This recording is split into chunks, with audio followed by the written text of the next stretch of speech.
Hi, my name is Sharon Carmore. I'm a lecturer in the Human Rights Program here at the law school. And I first of all want to thank both of you for your excellent comments and insights on this debate.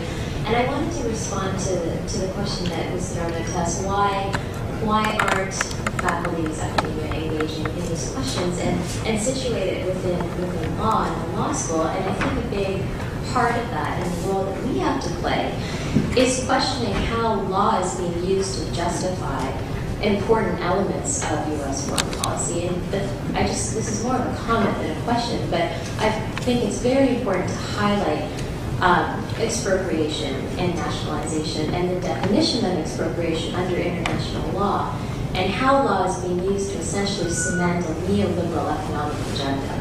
And who's defining, what does expropriation means? Well, it's trade tribunals that are appointed by, the United States under NAFTA and other Western powers. And so I think that's an area that we really need to engage in, because law has this sanctimonious aspect about it. It's separate from these issues. It's got this purity of definition, when in fact, who's defining and how those definitions are being applied. I think it's an area of inquiry that we really need to start engaging in. International economic law is something that I think has been neglected from the public side of these debates, and I just appreciate that you've raised that issue in your comments.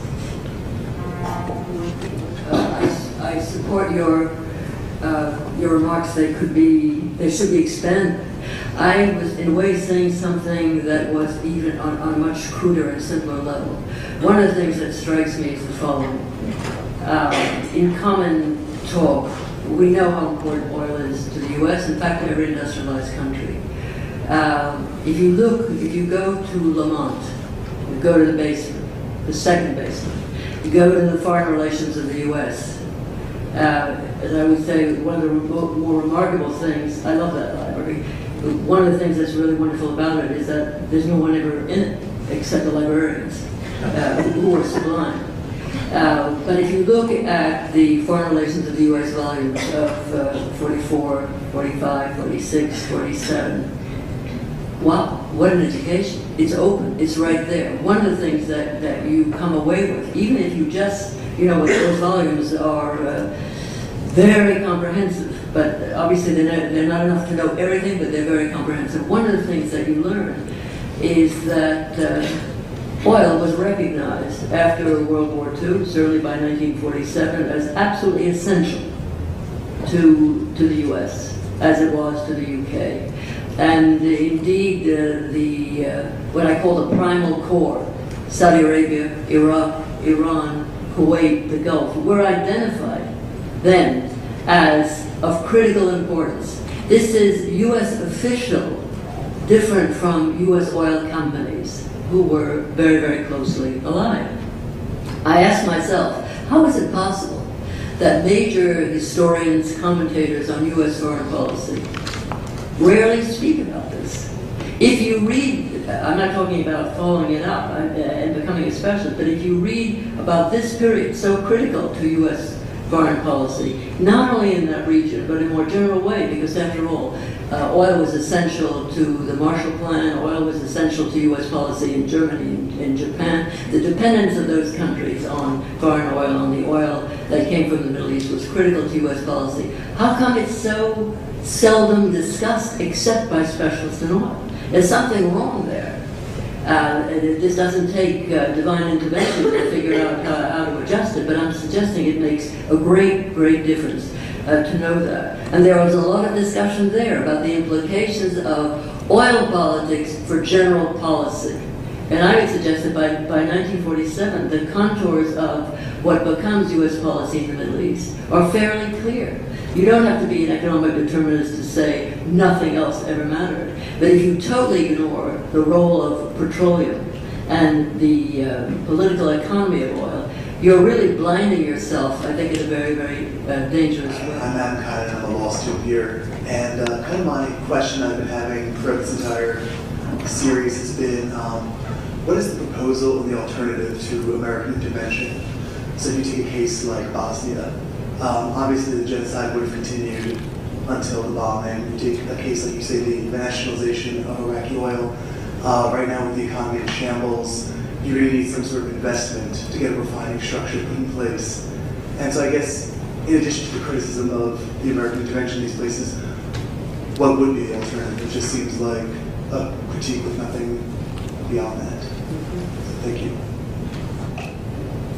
Nobody argues about the need for oil for every industrialized country, so some people, by the way, argue now that we are past the so-called peak oil and that it's important to look at alternative fuels, and the alternative fuels, maybe solar energy is more important. When still, meanwhile, we're still in the oil wars.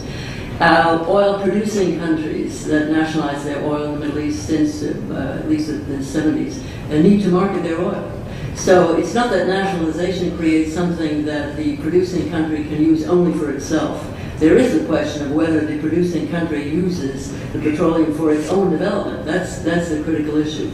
These countries vary. Some of them have more diversified economies than others. But I don't think that it's quite as problematic as you say. The question really is the question of control, not access. Because both the production and the export is essential. So, for example, in the CIA discussion of 1972, so that is at the CIA discussion of Iraq's nationalization in 1972, so the authors there were saying that, look, here's a problem. First of all, there's a glut on the market, so the Iraqis are real, their timing is poor.